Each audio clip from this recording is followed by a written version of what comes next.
ចាបងប្អូនទាំងអស់គ្នាបងប្អូនអស់គ្នាមើលឃើញត្រីហ្នឹងឯងត្រីហ្នឹងគឺគួរអាណិតណាស់ត្រីហ្នឹងគឺត្រូវបានគេកាត់កគេកាត់កហើយត្រូវដាក់ក្នុងទឹកហើយអញ្ចឹងនៅសល់តែកទេប៉ុន្តែគាត់ប្រឹងរស់អញ្ចឹងណាគាត់ប្រឹងរស់ធ្វើម៉េចឲ្យបានហាលនៅក្នុងទឹកអញ្ចឹងណាហើយទាំងមនុស្សជាមួយនឹងសត្វគឺស្រឡាញ់ជីវិតដូចគ្នាអញ្ចឹងទោះបីជាគ្នាសត្វក៏ដោយក៏នៅមានរូបកាយ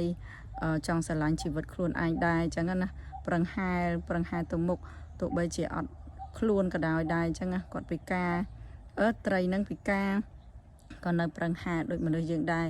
ពេលដែលយើងពិការដៃពិការជើងក៏យើងនៅចង់រស់ដូចគ្នាដែរអញ្ចឹងណាអញ្ចឹងយើងត្រូវស្រឡាញ់សត្វវត្ថុសពសារពើទាំងអស់នៅក្នុងផែនដីយើងកុំឲ្យមានការកំទេចហើយនឹងកុំឲ្យមានការកាប់សម្លាប់គ្នាអញ្ចឹងណាអញ្ចឹងគួរអាណិតត្រីហ្នឹងណាដល់ថាគាត់ប្រឹងរស់អញ្ចឹងណាហើយសូមផ្សាយភេរមេត្តាទាំងអស់គ្នាឲ្យបុណ្យទាំងអស់គ្នាចាអរគុណបាយបាយ